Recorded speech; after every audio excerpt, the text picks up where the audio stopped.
Well, we knew this was coming. The Associated Press.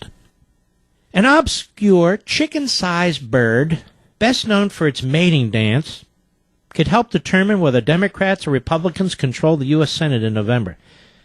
I was thinking, Mr. Producer, they're not saying Mitch McConnell there, are they? No. The federal government is considering listing the greater sage grouse as an endangered species next year.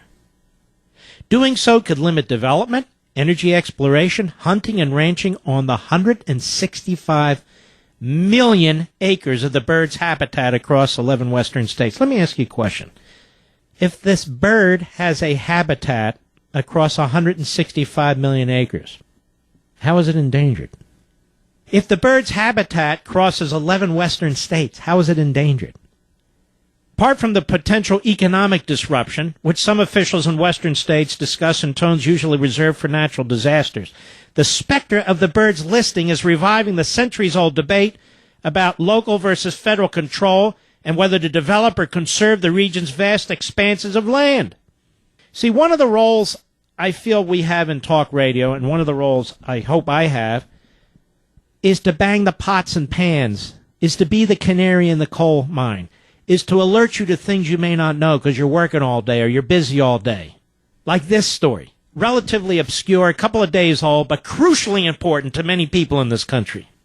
And two Republican congressmen running for the Senate, Montana and Colorado, Steve Daines and Cory Gardner, they're co-sponsoring laws that would prevent the federal government from listing the bird for a decade, as long as the states try to protect it. Now, keep this in mind. This is the Interior Department. I was deputy solicitor at the Interior Department, the number 2 lawyer for a brief time. And I can tell you that place is packed with radical environmental activists as well as some good people, but the vast majority. And if you work there and you're an honest civil servant, I'm not talking about you. You know exactly who I'm talking about.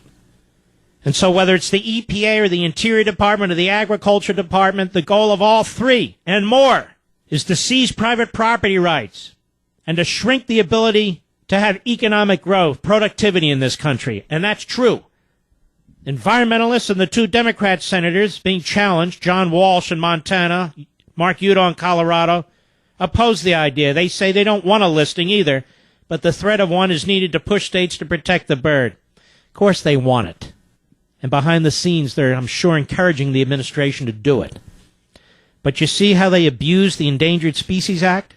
They also abused it to shut the water off to the Central Valley in California, where all of us get an enormous amount of the produce that we need in this country. The bird is perhaps best known for its unusual springtime mating dance, during which it puffs its bulbous chest and emits odd warbles. Well, by all means, protect it.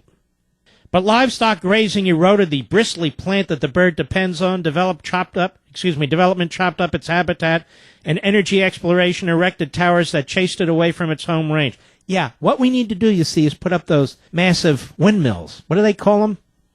You know, those propeller things for energy? That's right, windmills, turbines. That way we'll kill the bald eagle and the golden eagle. Right? Just call this environmentalism, then they'll leave them alone. But ladies and gentlemen, 165 million acres across 11 states, and you're telling me this bird can't find a habitat within that area? That development? Have you ever flown over these areas? There is no development. To the extent there's anything, it's minor. It's de minimis. Then AP, writes this. Rachel Carson warned in 1962 of the bird's possible demise in Silent Spring, her classic environmental book. That classic environmental, you schmucks at the AP, that environmental book, which pushed this anti-DDT message, has resulted in the death of millions and millions of human beings around the world, and yet AP cites her. 1962, she's predicting the demise of the bird. Let me see. How many years ago was that? 52. And there it is, still warbling and beating its chest or whatever the hell else it does, crapping on somebody's windshield. 3 environmental groups. What they really mean is 3 communist groups, but we call them environmental groups, sued to force the federal government to protect the bird after the government declined to list it in 2005. But see, they have a friendly administration now.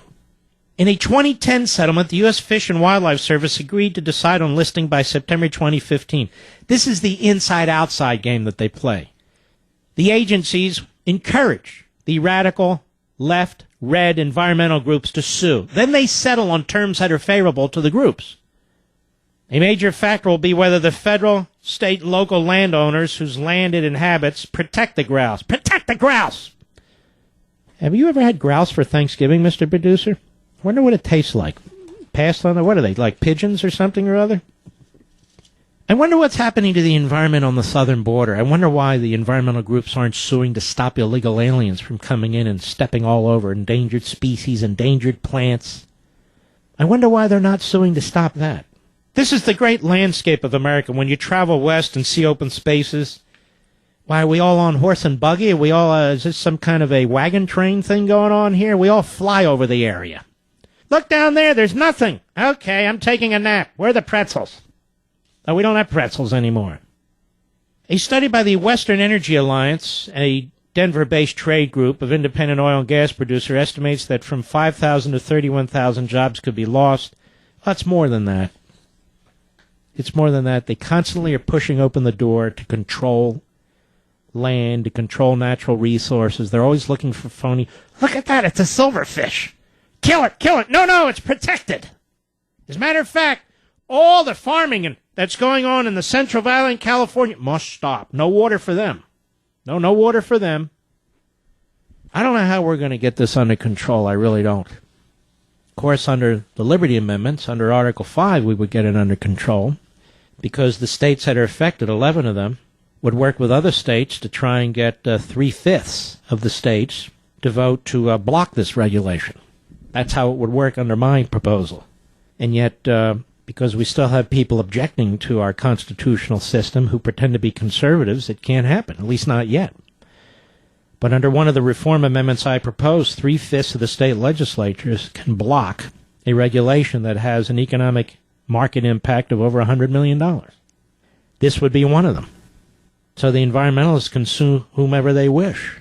But 3/5 of the states will trump whatever regulation comes out of the federal government, whatever statute comes out of Congress. We call that federalism, ladies and gentlemen. We call that federalism, quintessential. We call it Article 5. We call it what the framers would have wanted us to do, E.J. Dionne. And that's what they would have wanted us to do.